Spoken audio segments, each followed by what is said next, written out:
the translation from page to screen isn't always perfect. Welcome to WatchMojo, and today we're counting down our picks for the 10 massive MCU character changes. Before we begin, we publish new content every day, so be sure to subscribe to our channel and ring the bell to get notified about our latest videos. For this list, we're looking at Marvel characters who got a significant makeover when they were ported over to the MCU. For the most part, these changes were for the better. After all, who doesn't love more Goldblum? Number 10. Vulture.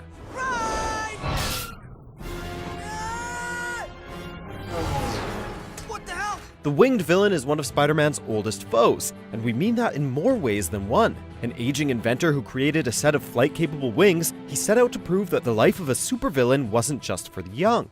For this MCU debut, the character was still played by a slightly older man in the form of Michael Keaton, but the frail figure of the comics was gone in favor of a tougher, more intimidating baddie. And don't you ever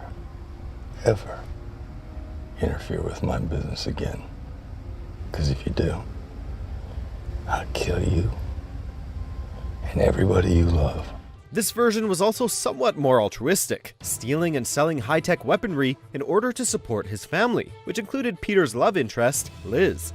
But he did also melt a guy, so he was still pretty bad. Damn.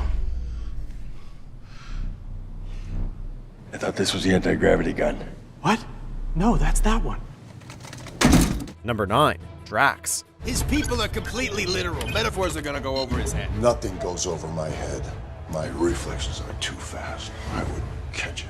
Like pretty much every character in the Guardians of the Galaxy franchise, this knife-wielding alien got a comedy-oriented revamp when brought to the screen by James Gunn. Gunn turned the stoic, ice-cold badass of the comics into a bit more of a goofball, albeit one who thinks he's a stoic, ice-cold badass. Yes!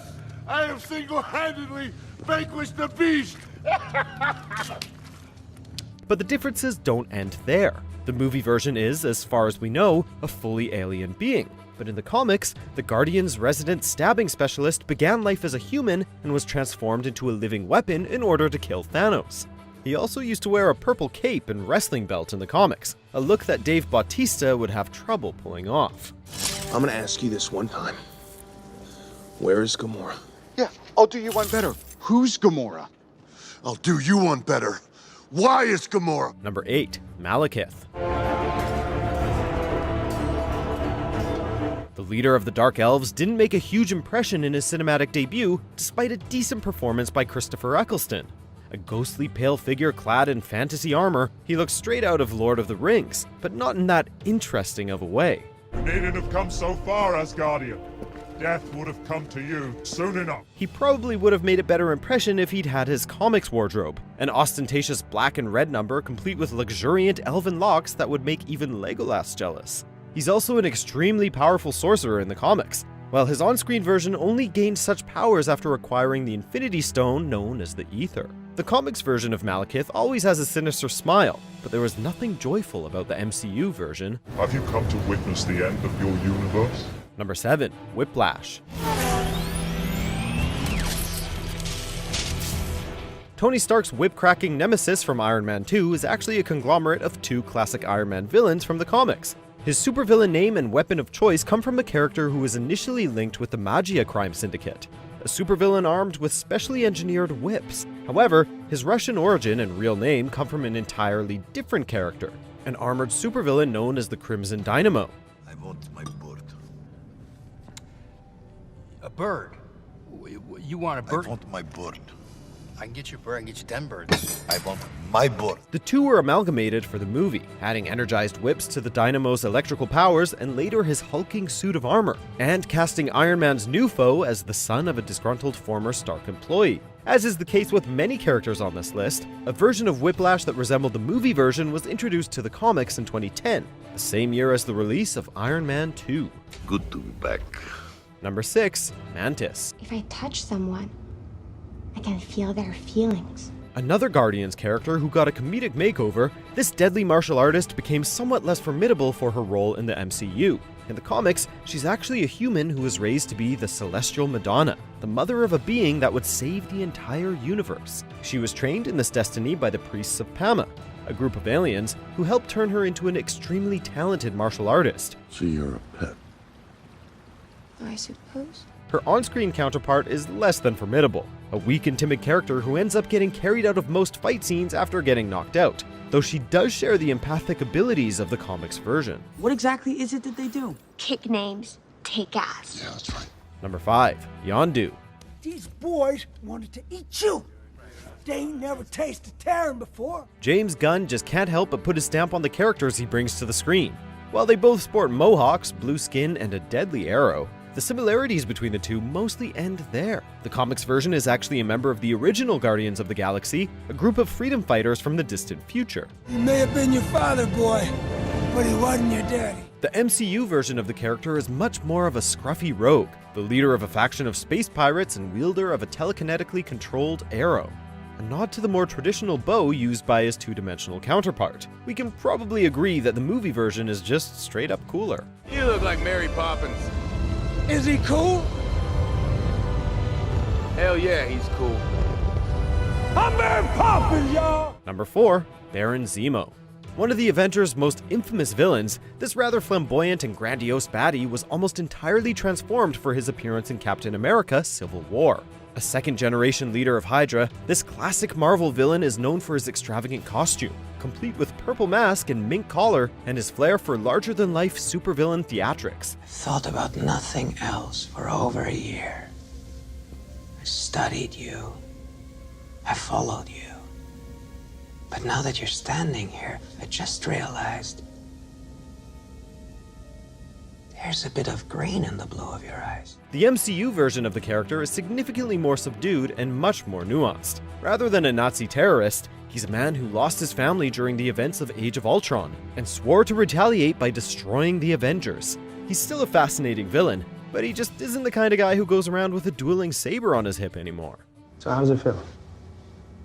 Spend all that time, all that effort, and to see it fail so spectacularly. Did it? Number 3. Ultron. Look at me. Do I look like Iron Man? Stark is... I'm sorry. I'm sure that's gonna be okay. I'm sorry. It's just, I don't understand. Don't compare me with Stark. Another classic Avengers foe, this robotic villain's origins and personality got a revamp. In the second Avengers movie, he was created by Iron Man and Bruce Banner as a way to ensure the world remained safe, like a suit of armor around the world. Things went awry when it turned to evil, as movie AI usually does. You're a madman.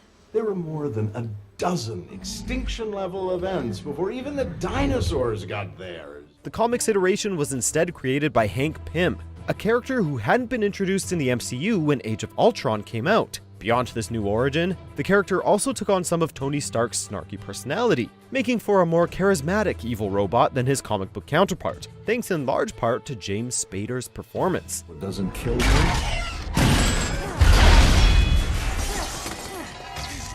just makes me stronger. Number 2, the Grand Master. You're officially pardoned from life.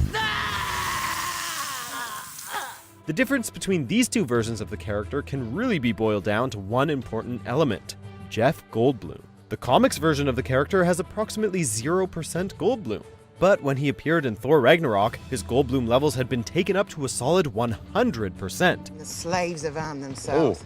I don't like that word. Which mainframe? No. Why would I not like mainframe? No, the yes word, yes word. Sorry, the prisoners with jobs have armed themselves. Okay, that's better, that's better. We're talking maximum Goldblum here, people. The comics version is also one of the Elders of the Universe, some of the oldest beings in the universe, and a club that also claims the Collector among its members. The MCU version is still pretty darn old, but this is due to his life on Sakaar, a planet where time moves differently. I gotta say, I'm proud of you all. This revolution has been a huge success. Yay us. Pat on the back. Pat on the back. Number 1, the Mandarin. Some people call me a terrorist. I consider myself a teacher. Perhaps the most infamous change made to a Marvel character is the one made to this notorious Iron Man villain. When the curtain rose on the third Iron Man movie, it looked like the biggest change to the character was a change in ethnicity, with the formerly Asian supervillain now being portrayed as a Middle Eastern man. Where's the Mandarin? Where is it? Whoa! he's here. He's here, but he's not here. He's here, but he's not. But then came the infamous twist, which revealed that the cinematic version of Iron Man's arch foe was actually an actor hired by the film's true villain, Aldrich Killian, who was also drastically changed from a suicidal scientist to a full-fledged supervillain. We weren't expecting him to be the Fu Manchu-style caricature of the comics, but this was not what we had in mind. You just nod off? Hey. No, and a lovely speedboat. Do you agree with our picks? Check out these other great clips from WatchMojo and be sure to subscribe and ring the bell to be notified about our latest videos.